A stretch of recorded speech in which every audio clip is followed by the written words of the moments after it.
Ay naku mga paps, overnight tayo ngayon. Makina ng Chevrolet Aveo, top overhaul. Ang issue nito, humalo ang bala sa tinalupan mga paps. Tingtining natin.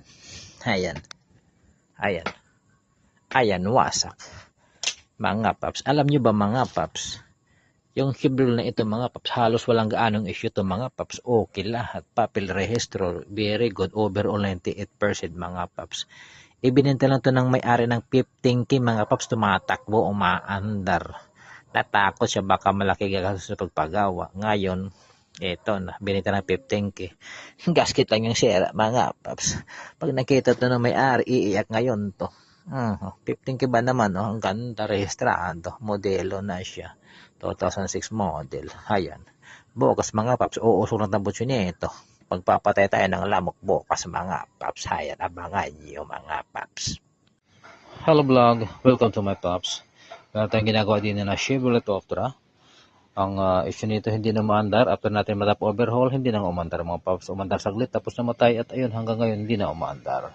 So ngayon nag-scan tayo, meron tayong nakitang trouble code na crankshaft sensor low cycle duty.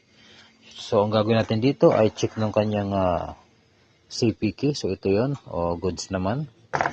Tapos dito naman tayo sa kanyang wiring mga paps. Ayan, mamaya sasabihin ko sa inyo kung paano gumagana ang tatlong wire nito sa CPK ng Chevrolet Optra mga paps.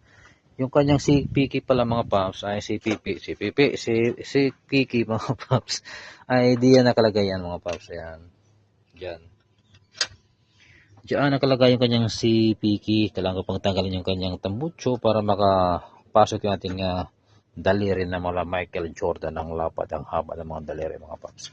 So ayan, dito na tayo sa ating exciting part, ang pag-check ng ating wire mga paps, kung paano i-check ito, kung anong mga dapat i-consider dito atin mga paps. So ito na, atin ang tusukin ang ating mahiwagang karayom. Ito na mga paps, ting tining tining tining tining ting mga paps, ting tining ninyo. Ayan, dito sa kanyang mga wire mga paps, kasi ito tatlong wire, polypic tawag dito, 4-5 pick. Meron siyang permanent ground mga paps. Pag walang ground yan, hindi antarin yung makina. So ito, check natin mga paps. Yan. Mayroon. Yan. Meron siyang ground kulay green. Ito rin ang gamitin mo, multimeter tester. Ganito. Alam niyo yan mga paps, siguro. Kahit di ko na ito ng talagang madiinan. Basta ito, ground, yung black probe, dito lagay sa ground. Sa capacitive, may 12 volts yan.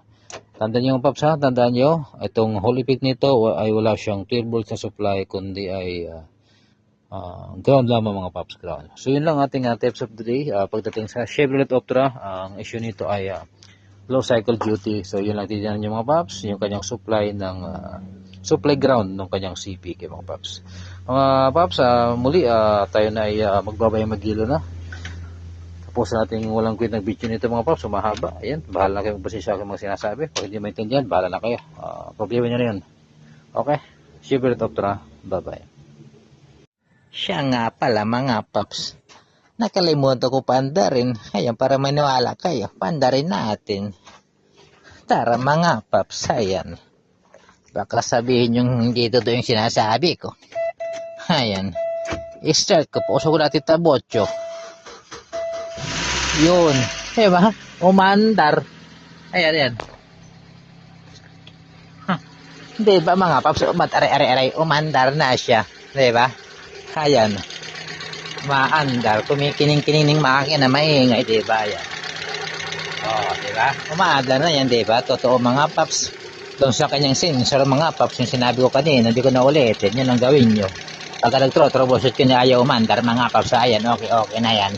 Ayan, patayin na natin. Kumpleto natin yung belt. Walang mga belt mga paps at saka langis. Okay. Patayin na natin. Ayan. Chok. Lagot mga paps. Hugutin natin. Susi maiingay.